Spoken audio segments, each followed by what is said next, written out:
अस्सलामुअलैकुम वरहमतुल्लाहि वबरकातुहू। नाज़रीन, मैं आपका मेज़बान हाफ़िज़ मोहम्मद फ़सीहुद्दीन मेदक और आप देख रहे हैं मेदक फास्ट न्यूज़। आइए डालते हैं आज की अहम खबर पर एक नज़र। साबिक़ municipal chairman mister Kundan Surendra Goud, advocate Jeevan Rao, साबिक़ market committee chairman mister Ganga Narendra ने MLA कैंप ऑफिस में प्रेस कॉन्फ्रेंस मुनाकिद करते हुए कहा कि लोग देख रहे हैं कि साबिक़ वज़ीर मिस्टर टी हरीश राव मेदक हल्के में आकर झूठ बोलकर आवाम को गुमराह कर रहे हैं। उन्होंने सवाल किया कि आप बार बार मेदक क्यों आ रहे हैं, मेदक में आपको क्या काम है, आप जिस वक्त मिनिस्टर थे तो क्या सिर्फ ज़िले मेदक के मिनिस्टर थे या फिर पूरी रियासत के।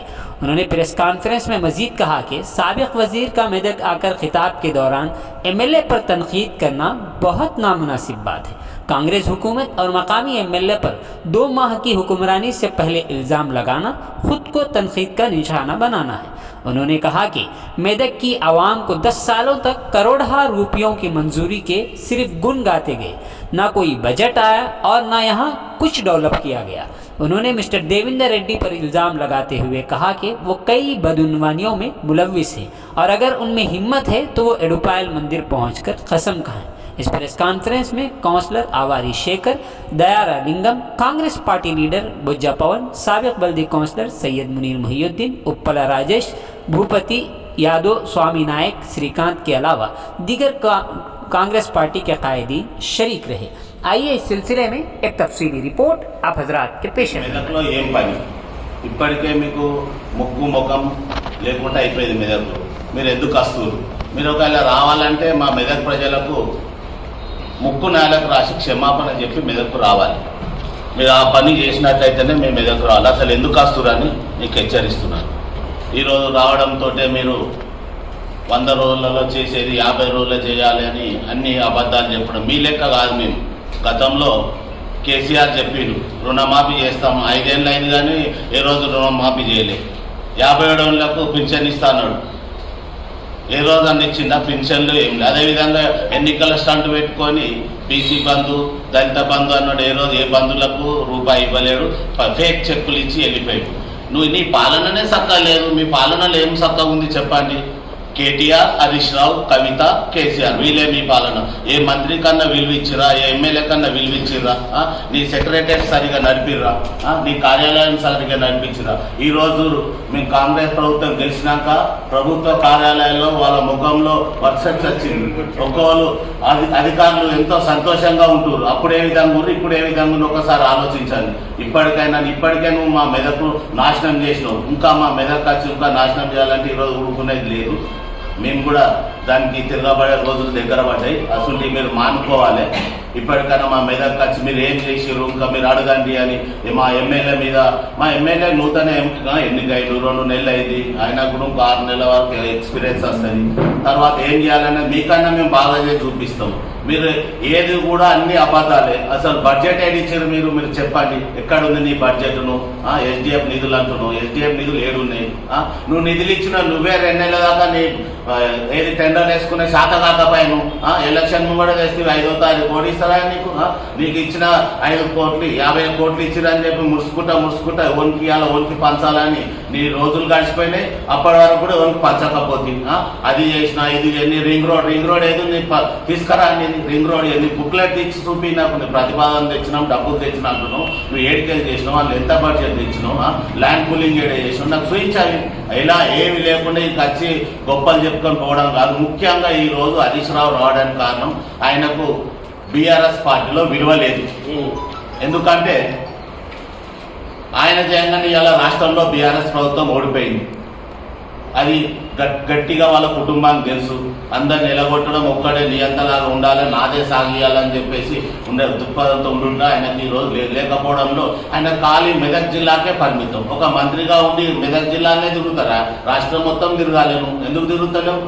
నువ్వు ఒక మెదక్ జిల్లానే తిరుగుకుంటా మెదక్ మీద నేను అనేది. ఇప్పటికే మా మెదక్ దోసుకపోయి నీ సిద్దిపేట చేసుకున్నావు. ఇప్పుడు చూపిస్తాము మెదక్ జిల్లా ఉండాలి, సిద్దిపేట జిల్లాను తీసేసేదాకా మేము పట్టుబడతాం. మా మెదక్ జిల్లాను పోకుండా మేము కాపాడుకుంటాం. నీ సిద్దిపేట తీసుకొచ్చి మా మెదక్లోనే కలపాలి. అట్లయితేనే రేపు పార్లమెంట్కు 2 జిల్లాలు ఏ విధంగా చేస్తున్నారో 18, 20 జిల్లాలు అయితే మా మెదక్ జిల్లాలో సిద్దిపేట కాదు, మేము సంగారెడ్డిలో కలపం. సిద్దిపేట మా మెదక్ జిల్లాలో కలవాలని డిమాండ్ చేస్తున్నాం. మా పార్టీతో కూడా కొట్లాడి సిద్దిపేట మా కింద పెట్టుకుంటాం. పెడతామని కూడా హెచ్చరిస్తారు. కొందరు జంపింగ్ జిలానీలు ప్యాకేజ్ లీడర్లు పోయి మాట్లాడుతున్నారు. ఏం మాట్లాడుతున్నారు అంటే మాది ఉద్యమ పార్టీ, మాకు ఒక గొప్ప అనిపిస్తుంది ఈరోజు ఉద్యమంలో పార్టీలు ఉన్నందుకనే అంటున్నారు. ఉద్యమ పార్టీని నిన్నే మొట్టమొదటిగా ఎలగొట్టిరు. ఆ రోజు నువ్వు ఏం చేసినావు చెప్పమ్మా.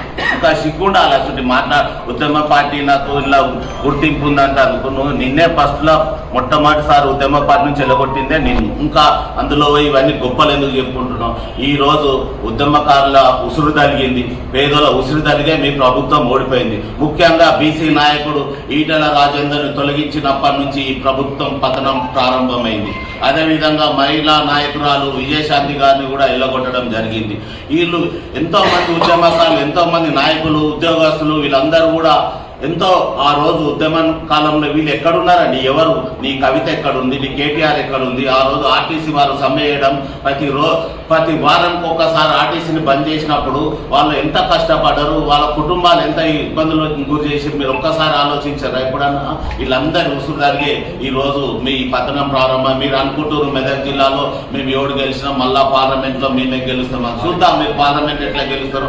అసలు ఇప్పుడున్నది అసలు సమస్యనే ఇప్పుడు మీరు రేపు జరగబోయే పార్లమెంట్ ఎన్నికల్లో మీరు ఎక్కువ గెలుస్తారా, మేమెట్లా ఎక్కువ గెలుస్తామని తెలుస్తుంది. గతంలో కూడా సారు కారు 16 అని స్లోగన్లు పెట్టుకున్నారు, కింద పడిపోయారు. ఇప్పుడు ఇంకా లోపలికి వెళ్ళిపోతారు తప్ప మీరు ముందుకు వచ్చే ప్రసక్తే లేదు.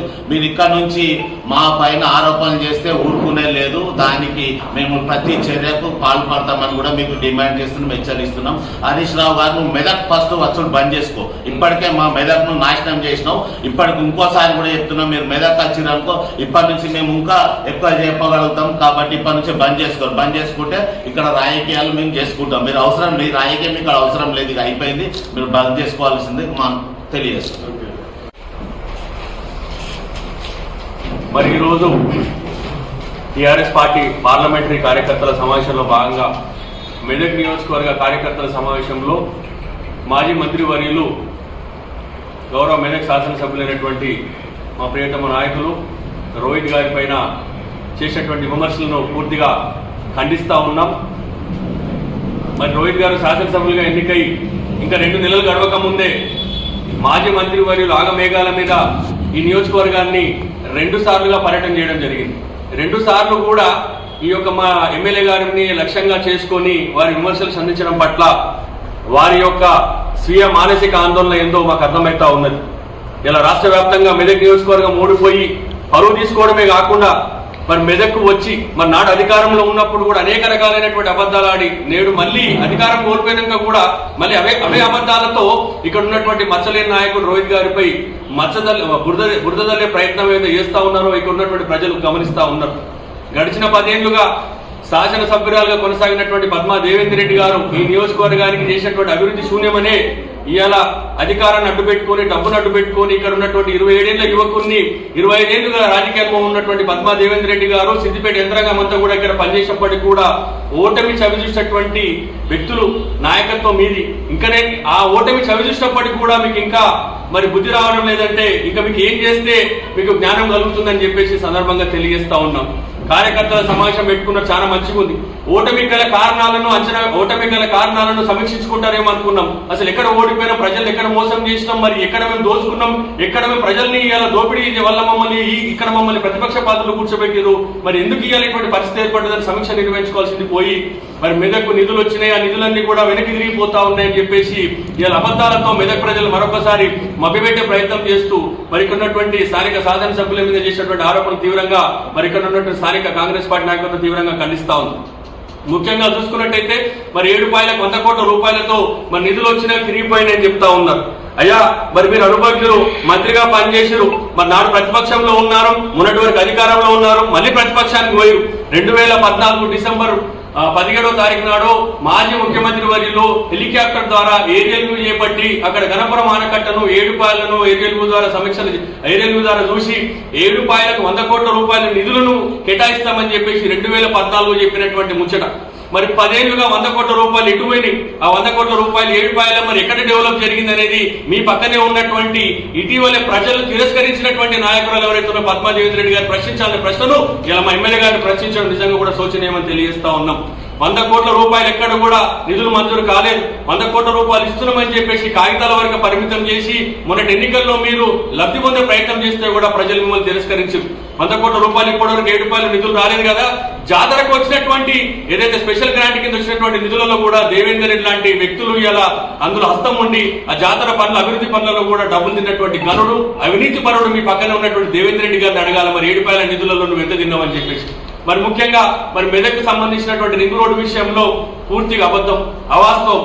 ముఖ్యంగా మరి మెదక్ రింగ్ రోడ్ మరి 10 ఏళ్లలో ఉన్నటువంటి పద్మా దేవేంద్ర రెడ్డి ఎమ్మెల్యేగా ఉన్నప్పుడు కనీసము ఇక్కడ రింగ్ రోడ్ కావాలని మరి ముఖ్యమంత్రి గారు 2014లో మొట్టమొదటిసారిగా ఇక్కడికి వచ్చినప్పుడు మెదక్ రింగ్ రోడ్ మంజూరు చేస్తాను, అండర్ గ్రౌండ్ డ్రైనేజ్ మంజూరు చేస్తానని చెప్తే ఆ 2014 ఇచ్చిన హామీని కనీసము అడగకపోగా దానికి సంబంధించినటువంటి కాగితం లిఖితపూర్వకంగా ముఖ్యమంత్రి గారికి ఇచ్చినటువంటి దాఖలాలు లేనటువంటి అసమర్థ ఎమ్మెల్యేగా పనిచేసేటువంటి మొన్నటి అసమర్థ ఎమ్మెల్యే పనిచేసేటువంటి పద్మా దేవేంద్ర రెడ్డి గారు మరి ఇవన్నీ వారిని అడగకుండా ఈరోజు ఎమ్మెల్యే రోహిత్ రావు గారు ఏం చేస్తా ఉన్నారు, ఇవన్నీ నిధులెట్టు పోయినాయని చెప్పి మమ్మల్ని ప్రశ్నించకుండా కాగితాల వరకు మెదక్ ప్రజలను మోసం చేసి మభ్యపెట్టి రింగ్ రోడ్ విషయంలో మెదక్ ను కూడా మరోసారి మోసం చేసినటువంటి మొన్నటి వరకు మోసం చేసినటువంటి వ్యక్తుల్లో మీరు కాదని అడుగుతా ఉన్నారు. మరి మేము అడిగిన మరి రింగ్ రోడ్ నిజంగా డబ్బులు వచ్చినా మేము కూడా ఇంతకు ముందే మీరు తమరు కార్యకర్తల సమావేశంలో భాగంగా మాట్లాడుతున్న అధికారుల ద్వారా క్రాస్ చెక్ చేసుకున్నాం. మరి సార్ మరి ఎక్కడ మరి రింగ్ రోడ్ మంజూరు అయిందా, మరి ల్యాండ్ అక్విజిషన్ నోటిఫికేషన్ ఇచ్చిరా, మరి మంజూరు వచ్చిందని అడిగితే రింగ్ రోడ్ విషయంలో ఎక్కడ కూడా మెదక్ ఎమ్మెల్యే గారి రిక్వెస్ట్, గతంలో పనిచేసినటువంటి మెదక్ ఎమ్మెల్యే గారి అభ్యర్థన లేదు, దానికి సంబంధించినటువంటి నిధులు లేవు, దానికి సంబంధించినటువంటి భూసేకరణ పనులకు మేము ఎక్కడ కూడా నోటిఫికేషన్ ఇవ్వలేదని చెప్పేసి అధికారులు సైతం చెప్తా ఉన్నారు. కేవలం మెదక్ నియోజకవర్గ పరిధిలో 2 నేషనల్ హైవేలు నడుస్తా ఉన్నది. బాలనగర్ నుంచి వయా మెదక్ మీదుగా ఎల్లారెడ్డి, మెదక్ నుండి ఎల్కతుర్తి వరకు 2 జాతీయ రహదారుల పనులు మాత్రమే జరుగుతున్నాయి. వాటికి మెదక్ గతంలో పనిచేసినటువంటి ఎమ్మెల్యే గారికి ఎలాంటి సంబంధం లేదని చెప్పి అధికారులు చాలా క్లియర్ గా చెప్పడం జరిగింది.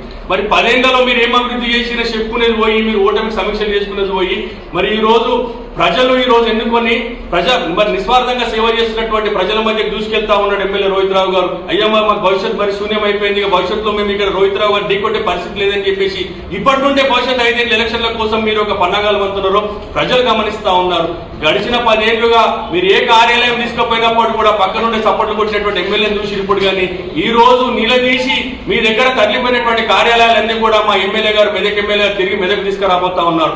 మరి ముఖ్యంగా ఇటీవలే మెదక్ ఎమ్మెల్యే గారు దావాస్ పర్యటన సందర్భంగా మరి ఇక్కడ ఉన్నటువంటి ఎంజేపీ మహాత్మా జ్యోతిబాపులే కాలేజీని తునికిలోకి తరలించడం, మెదక్ మంజూరైనటువంటి భవనం లెక్క తునికికి పంపిస్తే మరి దావాస్ లో ఉన్నటువంటి ఎమ్మెల్యే గారు సమాచారం అందించినట్టు వెంటనే ప్రిన్సిపల్ సెక్రటరీ మల్లయ్య భట్ గారితో మాట్లాడితే విషయం వాస్తవం అని తెలియదు. అక్కడ ఉన్నటువంటి మహాత్మా జ్యోతిబాపులే కాలేజీ కూడా ఇప్పటికి కూడా కుట్ర, దాన్ని ఇసుకపోయి సిద్దిపేటలో పెట్టుకుందామని కుట్ర చేస్తే స్థానిక ఎమ్మెల్యే రోహిత్ గారు దాన్ని అడ్డుకోవడం జరిగింది. దావాస్ నుండి మల్లయ్య భట్ గారితో ఫోన్ లో మాట్లాడి ఆ యొక్క ఎంజేపీ కాలేజీ తరలింపును కూడా అడ్డుకొని యథావిధిగా మరి అది తిరిగి మెదక్ వచ్చే విధంగా వారు చర్యలు చేపడతా ఉన్నారు. మరి ఈ రోజు ఎక్కడ కూడా మీ నియోజకవర్గంలో 10 ఏళ్లుగా కాగితాల వరకే పరిమితం చేసి మరి ముఖ్యంగా ఎస్జీఎఫ్ గ్రాంట్ గురించి మాట్లాడుతూ ఉన్నారు. ఎస్జీఎఫ్ గ్రాంట్ గురించి పద్మా దేవేంద్ర రెడ్డి గారు ఎమ్మెల్యేగా ఉన్నప్పుడు 8వ నెల 2023లో 489 వర్కులకు గాను 25 కోట్ల రూపాయలు ఎస్జీఎఫ్ గ్రాంట్స్ వస్తే 23 కోట్ల 70 లక్షలకు సంబంధించినటువంటి కలెక్టర్ గారు ప్రొసీడింగ్ ఇస్తే ఇప్పటివరకు ఎక్కడ శంకుస్థాపన లేదు.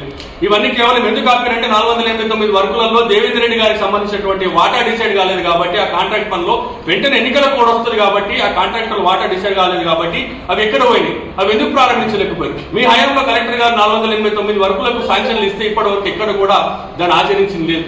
ఈరోజు అవినీతి అంతా మీ దగ్గర పూసుకొని ఎమ్మెల్యే రోహిత్ రావు గారు ఇలా మెదక్ నియోజకవర్గానికి సంబంధించినటువంటి నిధులన్నీ పోతా ఉన్నాయి, ఏం చేస్తా ఉన్నారని మమ్మల్ని ప్రశ్నించడం కాదు. 10 ఏళ్ల కింద మరి నేను ఏడాది కింద మీరు ఎమ్మెల్యేగా ఉన్నారు, మీ అధికారం ఉంది, మీరు మంత్రిగా ఉన్నప్పుడు మీ కలెక్టర్ మీరు అప్పుడు హయాంలో జరిగినటువంటి ప్రొసీడింగ్లకు ఎక్కడ పనులు జరిగినో చెప్పాల్సిన అవసరం ఉందని అడుగుతా ఉన్నాను. అవినీతికి కేరా పట్రస్ మీ పక్కన ఉన్నటువంటి 2 మాజీ ఎమ్మెల్యే పద్మా దేవేంద్ర రెడ్డి దంపతులు మరి వాటిని 10 ఏళ్లుగా మెదక్ నియోజకవర్గాన్ని ఎందుకు ఎన్నికేసారు, మరి అన్ని కూడా అబద్ధాలు చెప్పినాం కదా అనే విషయాన్ని వాళ్ళని ప్రశ్నించాల్సింది పోయి నూతనంగా ఎన్నికైనటువంటి ఎమ్మెల్యే రోహిత్ రావు గారి మీద బురద చల్లే ప్రయత్నాన్ని మానుకోవాలని చెప్పేసి మిమ్మల్ని అందరినీ కూడా విజ్ఞప్తి చేస్తా ఉన్నాం, హెచ్చరిస్తా ఉన్నాం. మరి ముఖ్యంగా పదే మెదక్ నియోజకవర్గ పర్యటన వెనుక మరి భవిష్యత్తులో మీరు ఇక్కడ ఏదో ఈ రోహిత్ రావు గారికి సమోచిగా సమాన నాయకత్వంగా మరి పద్మా దేవేంద్ర రెడ్డి గారి భవిష్యత్తు నాయకత్వాన్ని ఇక్కడ కాపాడుకునే ప్రయత్నం చేస్తా ఉన్నారు. అవన్నీ పగటి కలలే.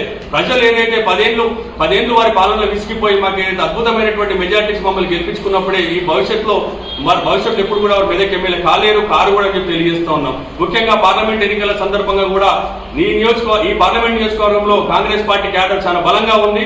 రానున్నటువంటి పార్లమెంట్ ఎలక్షన్ లో కూడా ఖచ్చితంగా ఇక్కడ కాంగ్రెస్ పార్టీ జెండా ఎగరేయబోతా ఉందని చెప్పి తెలియజేస్తూ ఈ అవినీతికి పాల్పడినటువంటి వ్యక్తులను మీ పక్కకు పెట్టుకుని అభివృద్ధి విషయంలో మా మీద బురద చల్లే ప్రయత్నాన్ని మానుకోవాల్సిందిగా అది మీకు తగదని చెప్పేసి సూచిస్తూ అది ఏం జరిగినా ఈ ఒకవేళ మెదక్ 10 మీ అధికారంలో 20 ఏళ్ళ వెనక్కి నెట్టివేయబడ్డది. ఆ పాపం అంతా కూడా మీకే.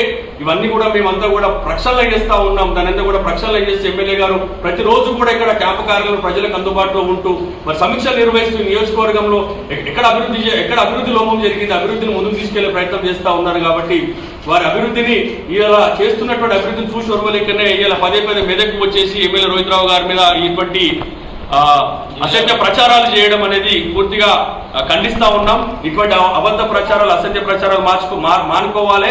మీ హయాంలో కాగితాల వరకే పరిమితమైంది, ఎక్కడ కూడా అభివృద్ధి జరగలేదు. అభివృద్ధి జరగదన్నమాట వాస్తవము. ఇలా మీరు ఓడిపోయారు కాబట్టి ఆ ఫ్రస్ట్రేషన్ లో ఏవేవి మాట్లాడుతూ ఉన్నారు. మీరు స్వీయ మానసిక ఆందోళన ఉన్నారు కాబట్టి రోహిత్ రావు గారి మీద ఇటువంటి ఆరోపణలు భవిష్యత్తులో చేయొద్దని, చేయడం మీకు అది సమంజసం కాదని చెప్పి హెచ్చరిస్తూ ఇటువంటి ఆరోపణ చేస్తే ఖచ్చితంగా ప్రతిఘటిస్తామని చెప్పి హెచ్చరిస్తా ఉన్నాం. కూడా అనుభవజ్ఞుడైన హరీష్ రావుని ఎన్నోసార్లు మేము అనుకున్నాం. కానీ ఈరోజు తీరా చూస్తే అవాకులు చెవాకులు పేలుతూ మరి 100 కోట్లతో ఏడపాయల దేవస్థానానికి కేటాయించడం, అదే కాకుండా మరి మెదక్ రింగ్ రోడ్డు కూడా నిధులు కేటాయించడం అని చెప్పి అవాకులు చెవాకులు పేరుతున్న మరి హరీష్ రావు గారికి కూడా మేము విజ్ఞప్తి చేస్తున్నాం. నిజంగా మీరు నిధులు కేటాయించినట్టయితే మరి అవి నిధులు ఎక్కడ? నిజంగా నిధులు ఉన్నట్టయితే మరి ఎక్కడైతే రాజకీయ సమాధి ఏడపాయల్లో మీరు కట్టుకుర్రో ఇదే దేవేందర్ రెడ్డి ఎక్స్ఎమ్మెల్యే అయినట్టు పద్మ గారికి ఓరి కట్టిండో అక్కడ మీరు చర్చకు సిద్ధమా అని అడుగుతున్నాం. మరి ఏ ఎన్విరాన్మెంట్ దేవస్థానానికి అయినా నిధులు కేటాయించిర్రా? కేటాయిస్తే ఆ నిధులు ఎక్కడ? నిజంగా నిధులు ఉన్నట్టయితే మీరు కాగితాల వరకే పరిమితమైంది వాస్తవం కాదా? ఎలక్షన్ల ముందు కాగితాలు ఏదో డూప్లికేట్ ప్రొసీడింగ్స్ ఇచ్చింది నిజం కాదా? మీరు నాయని బ్రాహ్మణులకు అంటారు, రజకులకు అంటారు, వివిధ కుల సంఘాలకు ఇచ్చింది డూప్లికేట్ ప్రొసీడింగ్స్ కావా? మీరు నిజంగా ప్రొసీడింగ్స్ ఇచ్చినట్టయితే మరి అక్కడ అదే దేవస్థానంలో మరొకసారి చర్చకు సిద్ధమా నేను అడుగుతున్నా. మరొకసారి కూడా చర్చకు సిద్ధమైతే మరి ఇదే కేటీఆర్ గారు అయినా సరే, హరీష్ రావు సార్ అయినా సరే అక్కడ ప్రమాణం చేయడానికి సిద్ధమైతే మరి ఇక్కడ ఉన్న మా నాయకులను, లోకల్ నాయకులకు అక్కడ ప్రమాణం చేయడానికి సిద్ధంగా ఉన్నామని మరొకసారి మరి హరీష్ అన్నకు నేను హెచ్చరిస్తున్నా. ప్రమాణం చేయడానికి కూడా సిద్ధంగా ఉందని మీకు సూచిస్తున్నా.